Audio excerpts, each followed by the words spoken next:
Hey y'all. So it has definitely been a minute. I majority of my days are spent on my e-commerce business and my consulting business, y'all. Shout out to everybody who has visited my website. I appreciate it and support me on both of my websites. I appreciate that. So let me tell you guys about my experience today. That has been my experience every time I get this type of closing. And it bothers me because I feel like the escrow officers, the lenders, what are escrow officers were, title companies, attorneys, they don't think about what we as notaries and loan signing agents have to deal with at the table. I mean, some of them do their own closings and some of them do closings, I'm sure. But when we have closings that, and I only had 2 today, again, because the majority of my day is spent on my other businesses. So I take 1 or 2 a day, sometimes 3 a day now. And I just keep my price point high, keep it high where I'm still meeting my quota, no 85, 75, and $90 stuff. So anyway, I have my goal of how much I need to make a year, and I stay on task so that I can make my quota for the month with loan signing. So anyway, this closing it wasn't a split closing. It was a closing where a quit claim deed was involved. So you know where I'm going. That means somebody's name is coming off the deed, coming off the house, right? So when I made the appointment, and I look tired because the energy from the couples when I go through these, and I've been doing this for 6 years now, and I get at least maybe 1, maybe 2 a month. The energy drains me so bad. It drives me up the wall. Because I was having a great day. So when I got the appointment, I called. There was only one person's name on it. And of course, I don't have the docs right away. So he was like, I said, I want to confirm the address and everything. He was like, oh, that's not my home address. That's where we're meeting. I said, okay, is it a business? Or, what is it? He was like, yeah, that's my ex. Her job. I said, okay. So what type of business is this so I can know to look for? So he told me, he's like, I believe it's XYZ. And I won't say what it was, just for privacy reasons. And I said, okay. So when I called her, which her number wasn't on the order, so he had to give me her number. And I was like, well, did you want to call and tell her about this appointment? Or forward her the information that I text you about the appointment? He was like, no, I don't even want to call her. I don't want to talk to her. I don't even want to hear her voice. I'm like, once he said that, I knew that I was what I was getting into. But again, I've done these many a times. I've been at tables like this. And when we get to her job, as soon as I walk in, because I got there about 15-20 minutes before him, so I was there early, I sat outside and waited for him. Since it's his closing technically, but we were at her job, what he said, I didn't even want him walking in by himself almost. I'm not trying to protect him, but I knew it was going to be awkward for him. So we walked in together, and she's like, okay, we're going to go to my break room. They didn't speak. He looked at her, she looked to the other way, and I'm like, oh gosh. Went to the break room, y'all. She only has 2 docs to sign, which is a quit claim deed and the cash out for what he has to pay her for him keeping the house.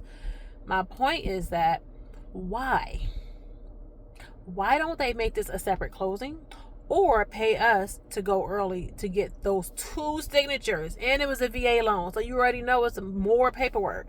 So I'm aggravated because I said, these are the only 2 you have to sign. She was like, oh, okay. I said, so if you want to go make your copy of your ID, or you want to come back in here, that's fine.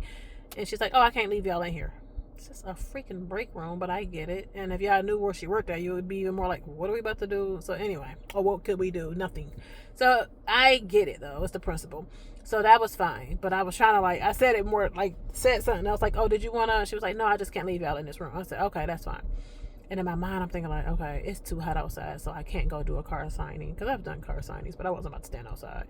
And I was thinking about the area. It's like, dang, ain't no coffee house at the corner. Because I knew that he didn't want to just sit there and sign in front of her. So I'm protecting his information, because all of his new loan docs, she don't know what his new loan amount is and anything, right?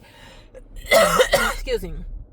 So I'm letting him know I'm trying to secure the paperwork so that, because she's staring at all of it. I'm trying to secure the paperwork and not verbalize what his new payment is and what's coming out and what he's getting back out of this cash out.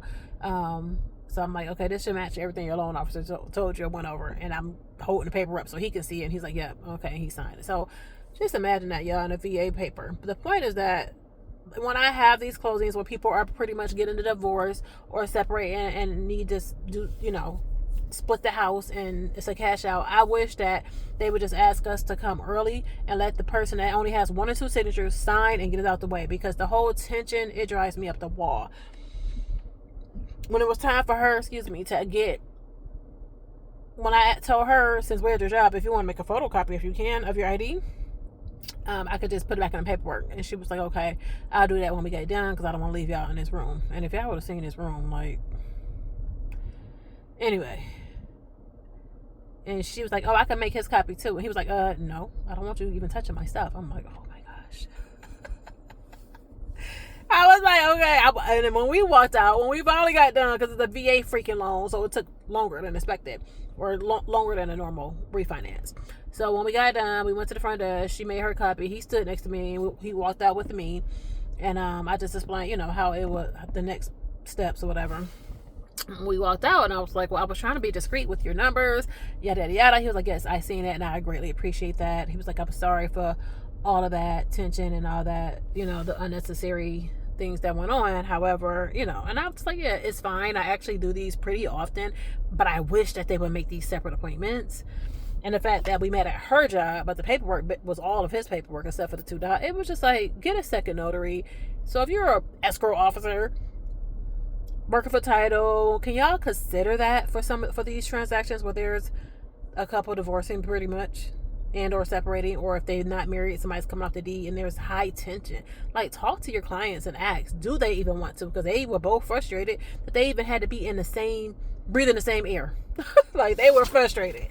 So that's it, y'all. I just came to say that because their energy, oh my God, it just sucked out so much for me, because I'm trying to keep the peace and be cordial and respect, not necessarily my client, but y'all know the client that I'm doing the majority of the paperwork for.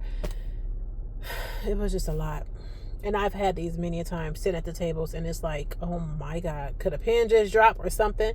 Because the tension be so high in these cash out refis with divorces and or separations or whatever the cases are. So yeah, hope y'all having a good day.